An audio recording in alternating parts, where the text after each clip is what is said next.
we're here to determine if there are any pretrial motions or anything that needs to be addressed about the trial prior to the trial date. Does the state have any motions or other matters that we need to address? Judge, the state doesn't have any motions to address today. The only thing that I will have to find some time to do, either before the trial or at some point during the trial, is there were some statements that the defendant gave, and even though there's not been a motion to suppress or a motion for a Jackson-Denham hearing, I think in abundance of caution, at some point we would need to, I would be prepared to make a presentation on with regard to the taking of those statements. The agent who took the statements is in Stewart County this week with other folks from my office. I've got an ADA in Stewart County trying a murder case that she was the lead agent on, which is why I don't have her here with me today. But I don't think that's going to be a time-consuming process by any means. So, that's the only thing that I know of that would be sort of left for us to do. So you want to conduct a Jackson-Denham hearing even though no...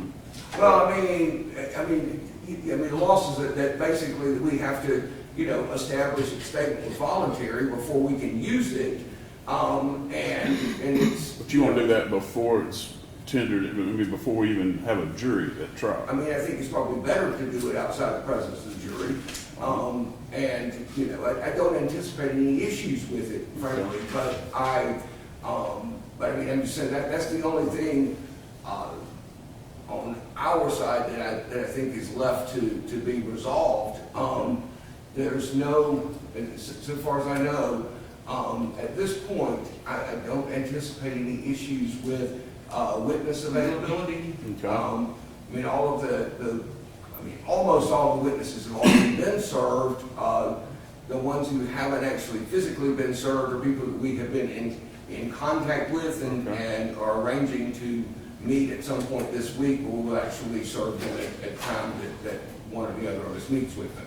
So I don't anticipate any issues in that regard, and I do expect that we will be ready to go on December 1. All right, for the defendant, are there any matters that need to be addressed today? A few matters, Your Honor. May it please the court, T. Gamble on behalf of Trinity Poague. Most of the motions we filed, we resolved between myself and the district attorney's office, but I'll just go through what has been filed so the court will know where it stands. Okay. We filed a motion for scientific testing. That motion was based upon some photographs that were produced by the Georgia Bureau of Investigation. They were photos number 40, or exhibit numbers 4838 through 4845. And they involved a soiled diaper that had been thrown into a dumpster. There was a video on the day of this event, a video of Ms. Poague having placed the diapers in a garbage container, a dumpster. So we know a specific time when they were put there, pretty close to when these diapers occurred, so to speak. We asked that one of those, the ones on those numbers that I just read out, those photographs show the same diaper, I believe. We asked that it be scientifically tested to see if it contained any blood in the fecal matter.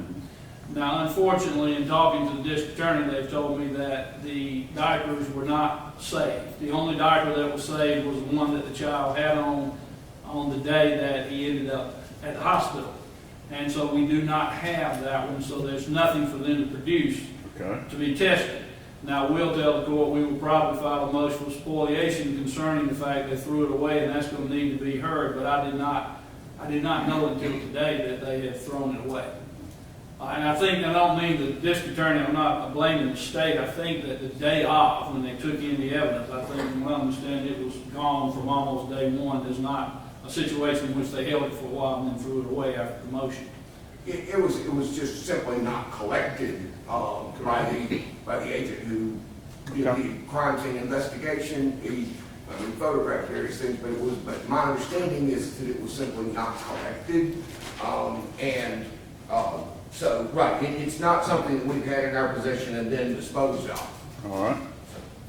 Secondly, we had asked for the right to possibly have a second autopsy, which we withdraw. We're not requesting that. But we did also ask to get phone records from Miss Pogue's phone was collected at the time she was first interrogated. And the state was relying on certain things from the phone, kind of picking and choosing what they could use. And we filed a motion saying we had a right to see everything that was in her phone. It was being held as evidence. But the state has now provided us with the complete download of that phone. I've had that for some time. So they've met the requirement, or they've agreed to do what I requested in the motion. So, And in fact, you have it. I have it. I have it and have had it. So there's no issue for the There's court. no issue about that. All right, I did not have it initially to begin with, but I do now have it. okay. Third, there was a motion, well, hold on one second.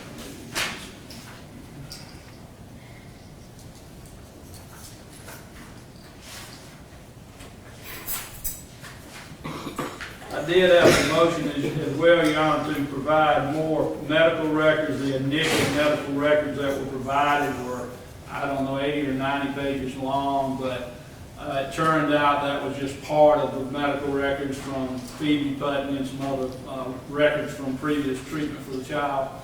But the state has since provided me with a voluminous accounting of all of that. I've had that for some time too, so that's not an issue as well. We now do have believe we have all the medical records. And then finally, we had filed a motion, the coroner, we knew from news reports had made statements to the press and whatnot, and we knew that the coroner had initially made an evaluation. We had asked for the coroner's report. And I did receive about a couple of weeks ago, Mr. Lamb was looking for that report. He did not have it, but he did find some notes from the coroner, but not a report. And it assures me that the only report that the coroner has is this one page of notes plus a little index of receiving it. And if that's all he has, then we've received it. So I think he's satisfied that. The notes, my understanding is those notes that were made on that, basically it's a face sheet from the hospital, and then there are some handwritten notes on that sheet. My understanding is those notes were made by Assistant Coroner or Associate Coroner Mathis Wright when he was serving in that role. Since then, we have a new coroner in Sumter County, and so we went. We didn't have a copy of a report from the coroner either, and so we contacted the coroner's office to determine if there was a report or whatever. This was a couple of weeks ago when Mr. Gamble raised the issue again. We contacted the coroner's office, and so the representation that there is no report is based on what the current coroner told him. And he went through the records that they have in the coroner's office and said, this is all there is, which consisted of a couple of pages of medical records, I think, and that page with the handwritten notes. So we obtained that and produced it immediately. And I mean, it's not a matter of us having decided that there's not anything else. That's what was specifically represented to us by the coroner. Okay. All right, so to both of your knowledge, or to the knowledge of either of you, there's nothing left to be done with regard to that issue. That's correct, Your Honor. Yes, sir. I had contacted Mr. Lamb, or Mr. Lamb contacted me. I don't remember how it worked as far as the initial contact, but 2 or 3 weeks ago discussed that there are motions out here. Is anything we need to do to make it where we don't have to have a hearing if it's obviously something we can work through? And we went one by one through it, and he came to my office on 2 occasions, or had his assistant come one of those occasions and bring me some information. There was some telephone records from Ms. Pogue's dorm roommate that might be evidence that they provided to me. And they also provided me, when talking about the Miranda rights, they provided me with police reports. And I was not aware of, we've got a GBI file, we got police reports from all the local police initially. The initial police report had a lieutenant or Officer Allen was at least mentioned in the GBI report. He did not himself have a report. He was off duty, I think, and working as a security guard for Phoebe get extra money. And he didn't make a report. We knew he was existed.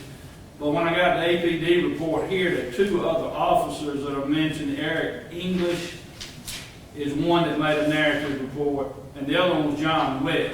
And I only got this, I don't know, a week or so ago, but they do have some mention of having had some conversations with Ms. Poague that might be subject to some raising the issue about Miranda. I had not filed a motion about that because I didn't have it until very recently. The other Miranda issues, GBI agent did read the Miranda rights, had it signed by Ms. Poague, etc. We don't feel like that's going to be a big issue, but we may still need to put it on record that I understand maybe a short motion, a short hearing may need to be done for that as well. All right. But these other officers, there is some information there that I think could possibly be suppressed. The only other thing that I know that could come up, Your Honor, in the proceeding is, as I've already said, this spoliation motion might be coming. I also talked to Mr. Lamb about certain character evidence. I know several people that have been interviewed made certain statements about Ms. Poague, nothing to do with the case at hand, that was probably inappropriate to bring into court. He's assured me that he's already talked to one of the witnesses and will talk to other ones about that's not going to be appropriate to bring in. I might still file a motion in limine about it simply because I understand even when the district attorney talks to witnesses, sometimes they don't do what you tell them to.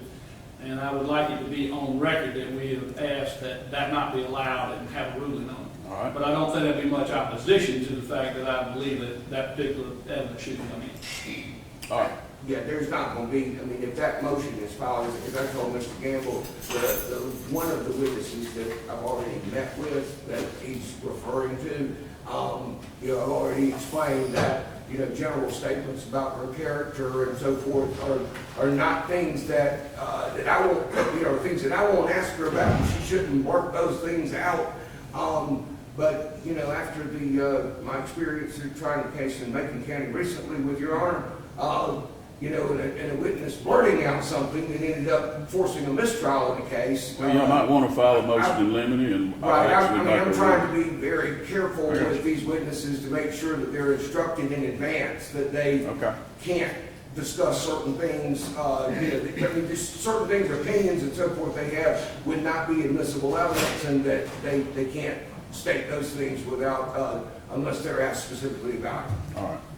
Well, what I'd like you to do on, if the defense has a motion either with regard to any of the statements or with regard to this issue of the diapers, to file that motion by Friday.